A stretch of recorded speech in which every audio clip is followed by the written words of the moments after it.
ಚಿನ್ನ ಪಡೆದು ಹಣ ನೀಡದೆ ವಂಚನೆ ಮಾಡಿರುವ ಪ್ರಕರಣಕ್ಕೆ ಸಂಬಂಧಪಟ್ಟಂತೆ ವಂಚಕಿ ಐಶ್ವರ್ಯ ಮತ್ತು ಪತಿ ಹರೀಶ್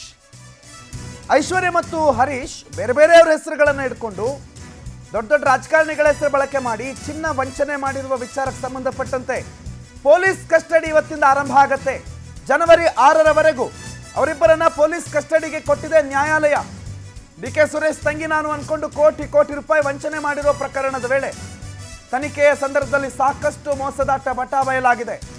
ಹಾಗಾಗಿ 8 ದಿನಗಳ ಕಾಲ ಪೊಲೀಸ್ ಕಸ್ಟಡಿ ಕೊಟ್ಟು ಕೋರ್ಟ್ ಆದೇಶವನ್ನು ಹೊರಡಿಸಿದೆ. ಹಾಗಾಗಿ ತನಿಖೆ ಏನು ನಡೆಯುತ್ತೆ ಅದು ಇವತ್ತು ಆರಂಭ ಆಗೋದು. ಅಸಲಿ ತನಿಖೆ ಇವತ್ತೇ ಆಗೋದು. ಇನ್ನು ಗೋಲ್ಡ್ ರಿಕವರಿ ಆಗಬೇಕು. ಆ ಗೋಲ್ಡ್ ರಿಕವರಿ ಮಾಡೋದೇ ಪೊಲೀಸರಿಗೆ ಸದ್ಯಕ್ಕಿರೋ ದೊಡ್ಡ ಚಾಲೆಂಜ್. ವಂಚಕಿ ಐಶ್ವರ್ಯ ದಂಪತಿ ಮಹಾ ವಂಚನೆ ಮಾಡಿದ್ರು, ಆದರೆ ಕೇಳಿದ್ರೆ ನಾನೇನು ಮಾಡೇ ಇಲ್ಲ, ನನಗೇನು ಗೊತ್ತೇ ಇಲ್ಲ ಅಂತಿದ್ದಾಳೆ ಐಶ್ವರ್ಯ. ಅವರನ್ನು ಈಗ ಸದ್ಯಕ್ಕೆ ಸ್ವಲ್ಪ ದಿನಗಳ ಕಾಲ 8 ದಿನಗಳ ಕಾಲ ಪೊಲೀಸ್ ಕಸ್ಟಡಿ ಕೊಡಲಾಗಿದೆ. ಪೊಲೀಸ್ ಕಸ್ಟಡಿಯಲ್ಲಿ ಅವರ ವಿಚಾರಣೆ ಈಗ ಆರಂಭ ಆಗುತ್ತೆ. ಇನ್ಫ್ಯಾಕ್ಟ್ ಇದೇ ಅಸಲಿ ವಿಚಾರಣೆ. ಇವರೆಗಾಗಿರೋದು ಏನೋ ಗೊತ್ತಿಲ್ಲ, ಆದರೆ ಈಗ ಹಲವು ವಿಚಾರಗಳನ್ನು ಪೊಲೀಸರು ಹೊರಗಡೆ ತೆಗೆಯೋ ಪ್ರಯತ್ನವನ್ನು ಮಾಡ್ತಾರೆ. ರೂಪೇಶ್ ಈ ಬಗ್ಗೆ ಮಾಹಿತಿ ಕೊಡ್ತಾರೆ, ನೇರ ಸಂಪರ್ಕದಲ್ಲಿದ್ದಾರೆ. ರೂಪೇಶ್, ತಾನೇನು ಮಾಡೇ ಇಲ್ಲ ಅಂತ ಈಗಲೂ ಮಾತಾಡ್ತಾ ಇದ್ದಾರಂತ ಐಶ್ವರ್ಯ. ಹೇಗಾಗುತ್ತೆ ಇವತ್ತಿನಿಂದ ಆರಂಭ ಆಗುವಂಥ ಕಸ್ಟಡಿಯಲ್ಲಿ ತನಿಖೆ ವಿಚಾರಣೆ ಯಾವ ರೀತಿ ನಡೆಯುತ್ತೆ? ಏನೇನು ಪ್ರಮುಖ ಚಾಲೆಂಜ್ಗಳು ಪೊಲೀಸರಿಗೆ?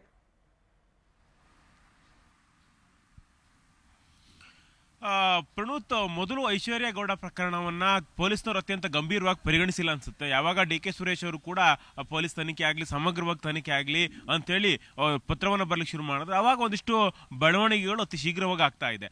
ಐಶ್ವರ್ಯ ಗೌಡನನ್ನ ಪೊಲೀಸ್ನವರು ಮೊದಲು ಬಂಧಿಸ್ತಿರ್ಲಿಲ್ಲ, ವಿಚಾರಣೆ ನಡೆಸಿದ್ರು. ಇದಾದ ಬಳಿಕವಾಗಿ ಐಶ್ವರ್ಯ ಗೌಡ ಅವರ ಪತಿ ಹರೀಶ್ ಅವ್ರನ್ನ ಬಂಧನ ಮಾಡಿದ್ರು. ಬಂಧನ ಮಾಡಿ ಇದೀಗ ಪೊಲೀಸ್ ಕಸ್ಟಡಿ ಕೂಡ ಪಡ್ಕೊಂಡಿದ್ದಾರೆ. ಅದೇ ರೀತಿ ತನಿಖೆ ಚುರುಕುಗೊಳ್ತಾ ಇದೆ. ಇಲ್ಲಿ ಮೋಡ್ ಆಫ್ ಅಫೆನ್ಸ್ ಅಂತ ಹೇಳಿದ್ರೆ ಡಿ.ಕೆ. ಸುರೇಶ್ ಅವರ ಧ್ವನಿಯಲ್ಲಿ ಡಿ.ಕೆ. ಸುರೇಶ್ ಅವರೇ ನನಗೆ ಕ್ಲೋಸ್ ಇದ್ದಾರೆ, ಅವ್ರಿಗೆ ಈ ರೀತಿಯಾಗಿ ಬೇಕಾಗತ್ತೆ ಅಂತ ಹೇಳಿ ಆ ಅರ್ಥದಲ್ಲಿ ಮಾತನಾಡಿ ಸಾಕಷ್ಟು ಕೋಟಿ ರೂಪಾಯಿ ಚಿನ್ನವನ್ನು ಪಡ್ಕೊಂಡಿದ್ದು. ಅದೇ ರೀತಿಯಾಗಿ ಕೋಟ್ಯಾಂತರ ರೂಪಾಯಿಯನ್ನ ಡಿ.ಕೆ. ಸುರೇಶ್ ಅವರ ಹೆಸರು ಮಾತ್ರ ಅಲ್ಲ, ಬೇರೆ ಬೇರೆ ಹೆಸರನ್ನು ಕೂಡ ಬಳಸ್ಕೊಂಡಿದ್ದಾರೆ ಅನ್ನೋ ಮಾಹಿತಿಗಳು ಹೊರಗೆ ಬರ್ತಾ ಇದೆ. ಹೀಗಾಗಿ ಕೇಸ್ ಸಂಬಂಧಪಟ್ಟಂತ ಸಮಗ್ರವಾಗಿರ್ತಕ್ಕಂಥ ತನಿಖೆಗೆ ಆರಂಭವಾಗಿದೆ.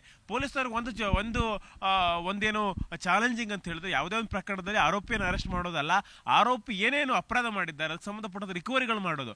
ಗೋಲ್ಡ್ ಕಳ್ತನ ಮಾಡಿದ್ರೆ ಅಥವಾ ಗೋಲ್ಡ್ ಅನ್ನ ವಂಚನೆ ಮಾಡಿದ್ರೆ ಆ ಗೋಲ್ಡ್ ಅನ್ನು 8 ಕೋಟಿ ಅಥವಾ 10 ಕೋಟಿ 20 ಕೋಟಿ ಗೋಲ್ಡ್ ಇದೆಯಲ್ಲ, ಆ ಗೋಲ್ಡ್ ರಿಕವರಿ ಮಾಡ್ಕೊಳ್ಬೇಕಾಗುತ್ತೆ. ಗೋಲ್ಡ್ ರಿಕವರಿ ಮಾಡಿಕೊಂಡು ಕೋರ್ಟ್ ಮುಂದೆ ಹಾಜರುಪಡಿಸಿದಾಗ ಮಾತ್ರ ಇಲ್ಲಿ ಕೇಸು ಅತ್ಯಂತ ತೀವ್ರಗತಿಯಲ್ಲಿ ನ್ಯಾಯ ಕೊಡ್ಲಿಕ್ಕೆ ಸಾಧ್ಯ. ಹೀಗಾಗಿ ವನಿತಾ ಐತಾಳ್ ಅವ್ರಿಗೆ ನ್ಯಾಯ ಸಿಗಬೇಕಾದ್ರೆ ಆ ಗೋಲ್ಡ್ ರಿಕವರಿ ಆಗಬೇಕು, ಹಣ ರಿಕವರಿ ಆಗಬೇಕು. ಇದಕ್ಕೆ ಸಂಬಂಧಪಟ್ಟ ತನಿಖೆಯನ್ನು ಚುರುಕು ಮಾಡಿದ್ದಾರೆ. ಯಾರ್ಯಾರ ಸಂಪರ್ಕದಲ್ಲಿದ್ದಾರೆ, ಯಾಕೆ ಡಿ.ಕೆ. ಸುರೇಶ್ ಹೆಸರನ್ನೇ ಬಳಸ್ಕೊಂಡ್ರು, ಏನೇನಿತ್ತು, ಯಾರು ಸಹಾಯ ಮಾಡ್ತಾ ಇದ್ರು, ಅದೇ ರೀತಿಯಾಗಿ ನಟ ಧರ್ಮ ಅವರ ಪಾತ್ರ ಇದೆ ಅಂತೇಳಿ ಕೂಡ ಹೇಳಲಾಗ್ತಾ ಇದೆ. ಹೀಗಾಗಿ ಅವರ ಪಾತ್ರ ಏನು ಅಂತೇಳಿ ಪೊಲೀಸರು ಸಮಗ್ರವಾಗಿರ್ತಕ್ಕಂಥ ತನಿಖೆಯನ್ನು ಮಾಡ್ತಾ ಇದ್ದಾರೆ. ಒಟ್ಟಾರಾಗಿ ಈಗ ಎಲ್ಲಾ ರೀತಿಯ ತಾಂತ್ರಿಕವಾಗಿರ್ತಕ್ಕಂಥ ಸಾಕ್ಷಿಗಳನ್ನು ಕೂಡ ಕಲೆ ಹಾಕ್ತಾ ಇದ್ದಾರೆ. ಅದೇ ರೀತಿಯಾಗಿ ಸಾಂದರ್ಭಿಕ ಸಾಕ್ಷ್ಯಗಳು, ಯಾಕಂತ ಹೇಳಿದ್ರೆ ವನಿತಾ ಗೌಡ ಐಶ್ವರ್ಯ ಗೌಡ ನಡುವಿನ ಸಾಕಷ್ಟು ಸಂಭಾಷಣೆಗಳು ಆಡಿಯೋ ರೆಕಾರ್ಡ್ ಅನ್ನು ಕೇಳಿದ್ದೇವೆ. ಆದರೆ ಈಗ ಸಂಪೂರ್ಣವಾಗಿ ಉಲ್ಟಾ ಹೇಳ್ತಾ ಇದ್ದಾರೆ. ಐಶ್ವರ್ಯ ಗೌಡ ನಂಗೆ ಸಂಬಂಧನೇ ಇಲ್ಲ, ನಂಗೆ ಗೊತ್ತೇ ಇಲ್ಲ ಚಿನ್ನ ಅಂತೇಳಿ ಹೇಳ್ತಾ ಇದ್ದಾರೆ.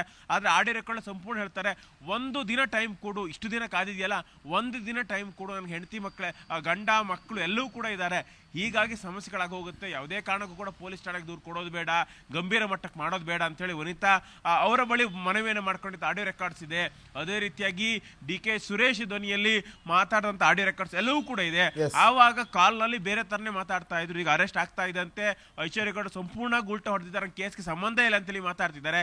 ಹೀಗಾಗಿ ಪೊಲೀಸರು ಕೂಡ ಚಾಲೆಂಜಿಂಗ್ ಈ ಹಂತದಲ್ಲಿ ಸಮಗ್ರವಾಗಿ ತನಿಖೆಯನ್ನು ಪೊಲೀಸರು ಮಾಡ್ತಾ ಇದ್ದಾರೆ. ಪೊಲೀಸ್ ಕಸ್ಟಡಿ ಪಡ್ಕೊಂಡು ಮಾಡ್ತಾ ಇದ್ದಾರೆ. ಜನವರಿ 6ಕ್ಕೆ ಪೊಲೀಸ್ ಕಸ್ಟಡಿ ಅಂತ್ಯ ಆಗುತ್ತೆ. ಮುಂದೇನಾಗುತ್ತೆ, ತನಿಖೆ ಯಾವ ರೀತಿಯಲ್ಲಿ ಸಾಗುತ್ತೆ ನೋಡಬೇಕಾಗಿದೆ. ಪ್ರಣೂತ್, ಥ್ಯಾಂಕ್ ಯು ರೂಪೇಶ್ ಮಾಹಿತಿಗೆ.